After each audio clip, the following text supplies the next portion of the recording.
நம சிவாய. வணக்கம். நான் ஜோதிடர் மகேஜி பேசுகிறேன். இந்த பூவை பயன்படுத்தினால் பணவரவை தடுக்கும், பண சிக்கலை உண்டாக்கும் அப்படிங்கிற தலைப்பில் இந்த பதிவை நான் போட்டிருக்கேன். இதுக்கு முன்னால் நான் ஒரு பதிவு போட்டிருந்தேன். அந்த பதிவில் நீங்கள் எந்த பூவை பயன்படுத்தினால் பண வரவு இருக்கும், அதாவது பண வரவு கொடுக்கும் அப்படிங்கிறத பற்றி போட்டிருந்தேன். இந்த பதிவில் இந்த பூவை பயன்படுத்தினீங்கன்னா பண வருவை உங்களுக்கு தடுக்கும், அதே சமயத்தில் பணம் சம்பந்தமான சிக்கலையும் உண்டாக்கும். ஏதாவது பணம் இழப்பு, கடன் பிரச்சனை, இந்த மாதிரி எல்லாம் வர்றதுக்கு காரணம் இந்த மாதிரி ஒரு பூவை நீங்கள் பயன்படுத்தினீங்கன்னா அந்த மாதிரி உங்களுக்கு ஒரு சூழ்நிலை உண்டாகும் அப்படிங்கிறதுக்காக இந்த பதிவை நான் எடுத்து போட்டிருக்கேன்.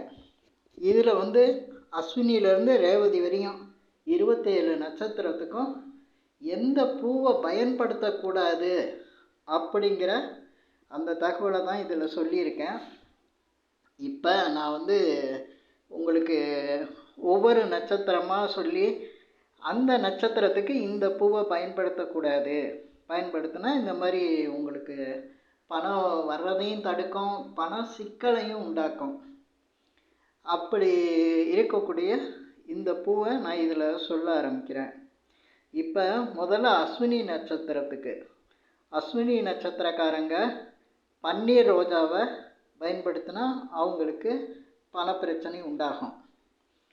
இப்போ இதுக்கு அடுத்து பார்த்திங்கன்னா பரணி நட்சத்திரக்காரங்க, பரணி நட்சத்திரக்காரங்களுக்கு வெள்ளை சங்கு பூன்னு சொல்லுவாங்க, வெள்ளை கலரில் இருக்க சங்கு பூ, அதை பயன்படுத்தினா இந்த மாதிரி பண பிரச்சனை வரும், பணம் சம்பந்தமான சிக்கல் வரும். இதுக்கு அடுத்து கிருத்திகை நட்சத்திரக்காரங்களுக்கு இவங்களுக்கு விருச்சி பூன்னு இருக்குது. விருச்சி பூங்கிற பூவை பயன்படுத்தினா இவங்களுக்கு இந்த மாதிரி பிரச்சனை வரும். இதுக்கு அடுத்து ரோகிணி நட்சத்திரக்காரங்களுக்கு இவங்களுக்கு சம்பங்கி பூவை பயன்படுத்தினா பண பிரச்சனை வரும். இதுக்கு அடுத்து பார்த்திங்கன்னா மிருக சீரிசம், இந்த நட்சத்திரக்காரங்களுக்கு சிகப்பு நிற ரோஜா, இதை பயன்படுத்தினா இவங்களுக்கு பண பிரச்சனை வரும், மிருகசீரிஷ நட்சத்திரத்துக்கு. இதுக்கு அடுத்து திருவாதிரை நட்சத்திரம், இந்த திருவாதிரை நட்சத்திரக்காரங்களுக்கு செண்பக பூவை பயன்படுத்தினாங்கன்னா பண பிரச்சனை வரும், பண சிக்கல் உண்டாகும். இதுக்கு அடுத்து புனர்பூசம், இந்த புனர்பூச நட்சத்திரத்தில் பிறந்தவங்களுக்கு நீல கலரில் இருக்க பூவை பயன்படுத்தினாங்கன்னா அவங்களுக்கு பண பிரச்சனை உண்டாகும், பண சிக்கல் உண்டாகும். இதுக்கு அடுத்து பூச நட்சத்திரக்காரங்களுக்கு இவங்க வெள்ளை அரளி, வெள்ளை அரளியை பயன்படுத்தினா இந்த பூச நட்சத்திரக்காரங்களுக்கு பண பிரச்சனை, பண சிக்கல் உண்டாகும். இதுக்கு அடுத்து ஆயில்ய நட்சத்திரத்தில் பிறந்தவங்களுக்கு, ஆயில்ய நட்சத்திரத்தில் பிறந்தவங்க நந்தியா வட்டம் அப்படிங்கிற பூவை பயன்படுத்தக்கூடாது. இதை பயன்படுத்தினா ஆயில்ய நட்சத்திரக்காரங்களுக்கு நந்தியா வட்டத்தை பயன்படுத்தினா பண சிக்கல் உண்டாகும், பண பிரச்சனை உண்டாகும். இதுக்கு அடுத்து மகா நட்சத்திரத்தில் பிறந்தவங்க, இந்த மகா நட்சத்திரத்தில் பிறந்தவங்க செம்பருத்தி பூவை பயன்படுத்தக்கூடாது. செம்பருத்தி பூவை பயன்படுத்தினாங்கன்னா அவங்களுக்கு பண பிரச்சனை உண்டாகும், பண சிக்கலும் உண்டாகும். அதே போல் இதுக்கு அடுத்து பூர நட்சத்திரக்காரங்களுக்கு, பூர நட்சத்திரத்தில் பிறந்தவங்களுக்கு சாமந்தி பூ பயன்படுத்தினா பண சிக்கல், பண வரதில் தடை உண்டாகும். அதுக்கு அடுத்து பார்த்திங்கன்னா உத்திர நட்சத்திரத்தில் பிறந்தவங்களுக்கு, உத்திர நட்சத்திரத்தில் பிறந்தவங்களுக்கு முல்லைப்பூ பயன்படுத்தக்கூடாது. முல்லைப்பூவை யூஸ் பண்ணாங்கன்னா அவங்களுக்கு பண சிக்கல், பண தடை உண்டாகும். இதுக்கு அடுத்து அஸ்த நட்சத்திரக்காரங்களுக்கு, அஸ்த நட்சத்திரக்காரங்க செவ்வரளியை பயன்படுத்தினாங்கன்னா, செவ்வரளி பூவை பயன்படுத்தினா அவங்களுக்கு பண கஷ்டம், பண வரவில் தடை இதெல்லாம் உண்டாகும். அஸ்த நட்சத்திரத்தில் பிறந்தவங்களுக்கு. சித்திரை நட்சத்திரத்தில் பிறந்தவங்களுக்கு பாரிஜாத பூவு, இந்த பாரிஜாத பூவை பயன்படுத்தினா சித்திரை நட்சத்திரத்தில் பிறந்தவங்களுக்கு பண பிரச்சனை, பண சிக்கல், பண வரவில் தடை உண்டாகும். இதுக்கடுத்து சுவாதி நட்சத்திரத்தில் பிறந்தவங்களுக்கு, சுவாதி நட்சத்திரத்தில் பிறந்தவங்களுக்கு ஜாதி மல்லி, இந்த ஜாதி மல்லி பூவை பயன்படுத்தினா அவங்களுக்கு வந்து பண சிக்கல், பண வரவில் தடை இதெல்லாம் வந்து உண்டாகும். சுவாதி நட்சத்திரத்தில் பிறந்தவங்க ஜாதி மல்லியை பயன்படுத்தக்கூடாது. இதுக்கு அடுத்து விசாகம், விசாக நட்சத்திரத்தில் பிறந்தவங்க வில்வ பூவை பயன்படுத்தக்கூடாது. வில்வ மரத்தில் இருக்க பூவு, அந்த வில்வ மரத்து பூவை பயன்படுத்தினாங்கன்னா விசாக நட்சத்திரத்தில் பிறந்தவங்களுக்கு பணத்தடை, பணத்தில் சிக்கல் இப்படி உண்டாகும். இதுக்கு அடுத்து அனுச நட்சத்திரத்தில் பிறந்தவங்களுக்கு, அனுச நட்சத்திரத்தில் பிறந்தவங்க பார்த்தீங்கன்னா மறிக்கொழுந்தை பயன்படுத்தக்கூடாது. அனுச நட்சத்திரத்தில் பிறந்துட்டு மறிக்கொழுந்தை பயன்படுத்தினா பண சிக்கல், பணத்தடை, பணத்தினால பிரச்சனையை உண்டாக்கிக்கிட்டு இருக்கும். இதுக்கு அடுத்து கேட்டை நட்சத்திரத்தில் பிறந்தவங்களுக்கு, இவங்களுக்கு வந்து கேட்டையில் பிறந்தவங்களுக்கு பன்னீர் ரோஜாவை பயன்படுத்தக்கூடாது. பன்னீர் ரோஜாவை பயன்படுத்தினா பணம் சம்பந்தமான சிக்கல்களை உங்களுக்கு உண்டாகும். இதுக்கு அடுத்து பார்த்திங்கன்னா மூல நட்சத்திரத்தில் பிறந்தவங்களுக்கு, மூல நட்சத்திரத்தில் பிறந்தவங்க செவ்வரளி, சிகப்பு அரளியை பயன்படுத்தக்கூடாது. இதை பயன்படுத்தினா அவங்களுக்கு பண சிக்கல், பணத்தடை, பணத்தினால பிரச்சனையை சந்திக்கக்கூடிய நிலை இருக்கும். இதுக்கடுத்து பூராட நட்சத்திரத்தில் பிறந்தவங்க, பூராட நட்சத்திரத்தில் பிறந்தவங்க மல்லிகை பூவை பயன்படுத்தக்கூடாது. மல்லிகை பூவை பயன்படுத்தினா அவங்களுக்கு பண சிக்கல், பணத்தினால பிரச்சனை, பண தடை இதெல்லாம் வந்து பூராட நட்சத்திரத்தில் பிறந்தவங்க மல்லிகை பூவை பயன்படுத்தினா அவங்களுக்கு இந்த மாதிரி பிரச்சனை வரும். இதுக்கடுத்து உத்திராடம் நட்சத்திரத்தில் பிறந்தவங்களுக்கு, உத்திராடம் நட்சத்திரம் பிறந்தவங்களுக்கு தாமரை பூ பயன்படுத்தக்கூடாது. உத்திராட நட்சத்திரத்தில் பிறந்தவங்க தாமரை பூவை பயன்படுத்தினாங்கன்னா அவங்களுக்கு பண சிக்கல், பண தடை இப்படிலாம் அவங்களுக்கு உண்டாகும். அதனால பணம் கஷ்டங்களும் உண்டாகும். திருவோண நட்சத்திரத்தில் பிறந்தவங்க, அவங்க வந்து கதம்பப்பூ, அந்த பூவுடைய கதம்பமாக இப்படி கட்டி வைப்பாங்க. அந்த கதம்பமாக இருக்கிற பூவை வந்து திருவோண நட்சத்திரத்தில் பிறந்தவங்க பயன்படுத்தக்கூடாது. இப்படி கதம்ப பூவை பயன்படுத்தினா அவங்களுக்கு பணம் சிக்கல், பணத்தில் தடை, பணத்தினால கஷ்டங்கள் உண்டாகும்.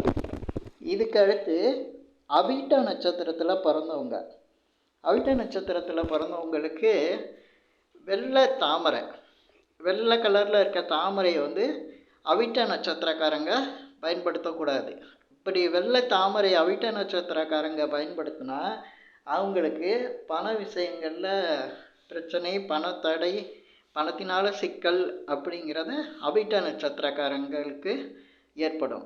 இதுக்கடுத்து சதயம் நட்சத்திரத்தில் பிறந்தவங்க, சதய நட்சத்திரத்தில் பிறந்தவங்களுக்கு மந்தாரை பூ, மந்தார பூவை பயன்படுத்தினா அவங்களுக்கு வந்து பண சிக்கல், பண வரவில் தடை, பணத்தினால பிரச்சனையை சந்திக்கக்கூடிய நிலை வந்து சதய நட்சத்திரத்தில் பிறந்தவங்க மந்தார பூவை பயன்படுத்தினா உண்டாகும்.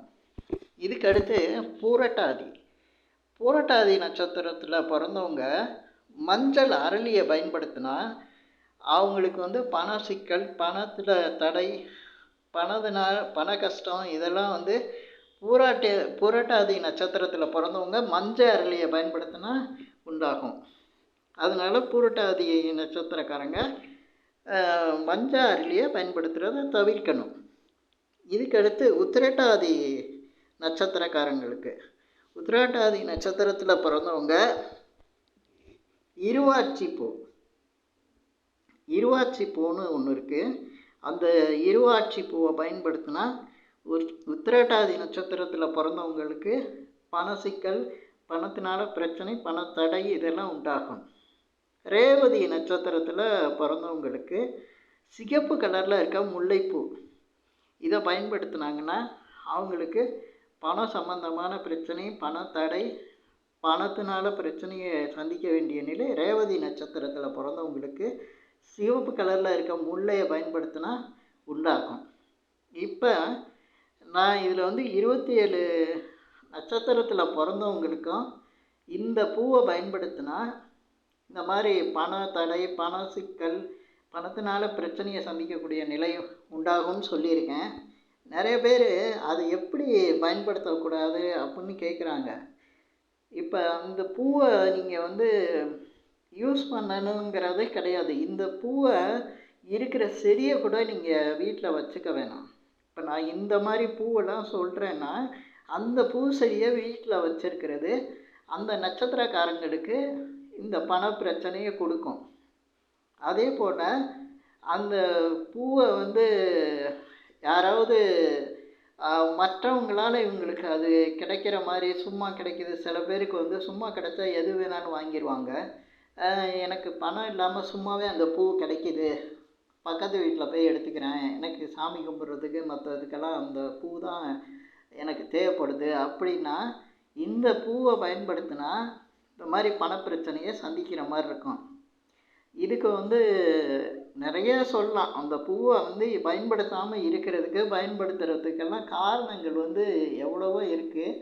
நான் பதிவில் வந்து ஒரு சில விஷயங்கள் தான் சொல்ல முடியும். ஏன்னா ப்ராக்டிக்கலாக லைஃப்பில் எவ்வளோ விஷயங்கள் இருக்கும், அந்த பூ சம்மந்தமான விஷயங்களும் இருக்கும். அது உங்களுக்கு எப்படி இருந்தாலும், நான் சொல்கிற பூவு எந்த வகையில் வந்தாலும் நீங்கள் அதை இப்போ இந்த மாதிரி இதை பயன்படுத்தக்கூடாதுன்னா அவாய்ட் பண்ணுற பூவை அவாய்ட் பண்ணிக்கோங்க.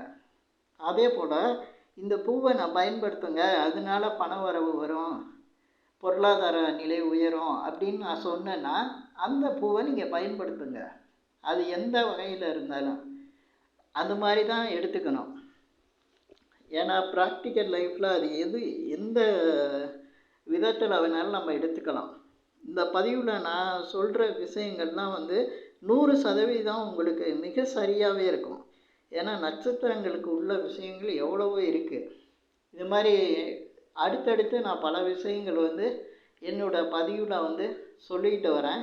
இந்த பதிவில் நான் சொல்லியிருக்கிற இந்த விஷயம் வந்து உங்களுக்கு பிடிச்சிருந்ததுன்னா ஷேர் பண்ணுங்கள், லைக் பண்ணுங்கள்.